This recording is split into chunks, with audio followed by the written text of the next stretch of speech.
Just before we begin, just to get the kind of the current playing field at the minute, and we hear a lot about the militarisation of Europe and whether hard-pressed Irish taxpayers are contributing towards the funding of the militarisation of Europe, and particularly as us as a neutral state. So currently, are Irish taxpayers' money being used to subsidise the European arms industry in any fashion, particularly through the EU budget, either through the European Defence Fund or through ASAP, the Act in Support of Ammunition Production, or any other mechanism?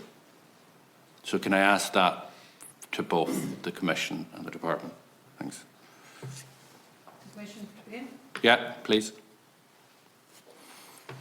Begin with the Commission. Okay, maybe I can venture to reply to that. I think that we are not subsidizing. These are collaborative European programs that invest in research and development in the case of the European Defence Fund, or in investing in developing industrial capabilities, ramping up industrial production through the measures that you just mentioned. All of these are measures that are co-funded, so there is a certain amount of the EU budget that goes into those programs, and an amount depending on the action that is co-funded by the member states or the companies themselves. So I would not say that we don't see this as a subsidization of the defence industry. It is an effort to develop European defence capabilities, and the contracts or the projects are awarded on competitive basis, as in other areas of European programs.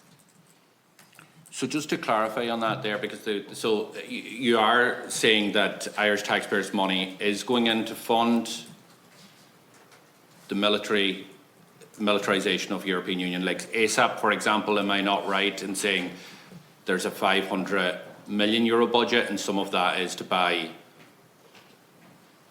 munitions, isn't it? There's a set amount. This isn't just R&D. This is hard.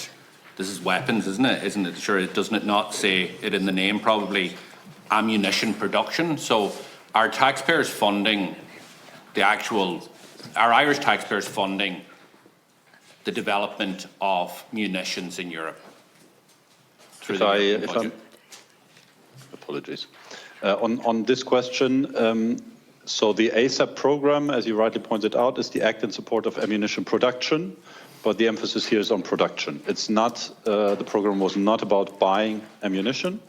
The program aims at increasing the production capacities within Europe for ammunition, in particular in view of providing support to Ukraine. So this was a short-term instrument. Thanks for that clarity. So am I right in saying this, and steer me if I'm wrong on this? So Irish taxpayers are funding the production of munitions in Europe, but not necessarily the sale of them. We're just funding more bullets, more munitions, more armaments of war in Europe.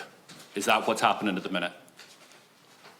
As I tried to point out, but maybe I was not clear, it is about the production capacities. So we're talking about industrial production sites. We're talking about questions of supply chains, but we're not talking about this money being used to actually produce, because there are no orders placed with this money of actual ammunition. So, but the aims of this is, like, I'll get back to the fact that there's no audits, like, but the aims of this is to stimulate the production of munitions. So explosives has got €124 million of a budget. Powder projected portfolio of 248. Shells 90 million. Isn't the answer to the question that the Irish taxpayers are funding the production of munitions in Europe? Is that not clear as the nose in my face?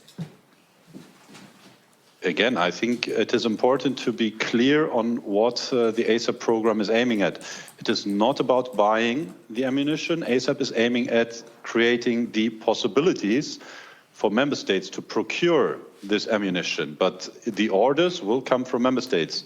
The EU funds, so the ASAP program, is not used to actually procure ammunition. Yes, it is for the production, isn't that correct? The production of not just ammunition, but also missiles. Got a €50 million budget there for missiles as well. It's about the production, isn't it not, of these types of munitions? For the production capacities, I think it is really an important distinction to talk about production capacities and the actual production. That's the fine. production only takes place once an order is placed. Irish taxpayers, hard pressed as they are at the minute, are supporting the capacity for European countries to produce missiles, munitions, explosives in mass. Isn't that not the case? Is that a factual statement? All those deeds and capacity can I ask just because we were just in a conversation, isn't that not a fact? Mr. Noah. Mr. Noah. Yes, can you quickly repeat your question? Irish taxpayers are funding the capacity of the production of ammunition, including explosive, powder, shells and missiles within Europe. The Council, together with the Commission and the Parliament, adopted a program that indeed stimulates or supports the production capacities to be able to produce the products you just named. And Ireland contributes towards that? Ireland contributes to the overall EU budget. Of which this is a part. Can I ask you a straight question? Why won't you just tell it as it is? Ireland contributes through the EU budget to this programme, which is designed to increase the capacity of Europe in relation to munitions, including explosives, powder, shells, missiles, and other capabilities to the tune of €500 million. Isn't that not a factual statement? And why are we dancing around this? Does the public, from an EU Commission point of view, do the people who are listening to this debate not deserve the unblemished truth in relation to what's happened? And if the European Commission wants this direction to happen at Europe, be proud of it. Wear it as a badge of honour. There will be many people in this country that disagree with the direction, but at least tell them the truth at what is happening and where their hard-earned taxpayers' money is contributing to as a result of the direction that Europe has taken. I expect you would like me to answer to this. Please. Apologies if you had the feeling that I'm dancing around something. I was really trying to be precise in what this program is supporting. And it is important to be very specific on this because, as you also rightly pointed out, the EU funds cannot be used to directly procure arms and ammunition. So it is an important distinction that I was trying to make.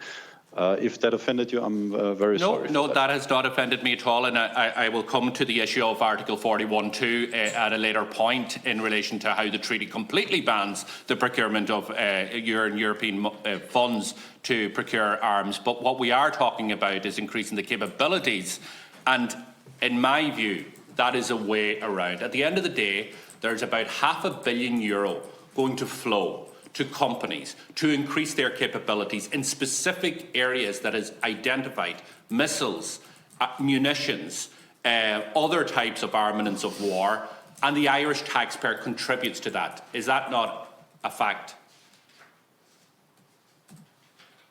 Yes, if you break it down to simple terms, that is, of course, the objective of this instrument. Okay, I appreciate that. In relation to, do you have any view in relation to Ireland's a neutral country? So, a military neutral country, and yet we have just determined that Irish taxpayers are actually funding the military complex within Europe. Yes, and that is why in all of these regulations, in all of these instruments, you always have the reference to the specific character of the security and defense policy of certain member states. Which is what?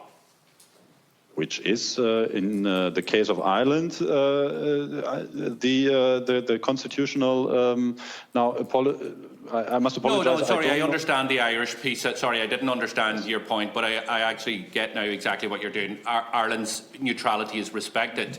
But can I ask you, how is it respected if we're a net contributor into a fund which actually increases the military capabilities in terms of munitions for other EU member states? Therefore, people in my constituency, people sitting around this table here, the Irish citizens, the Irish taxpayers here, are actually indirectly funding the militarisation of Europe. We are funding the ability for other member states to do what they want to do as a national, but not through, it shouldn't happen through Europe. If France or Germany or any other country wants to increase their military capability, then they should do it, but they should not.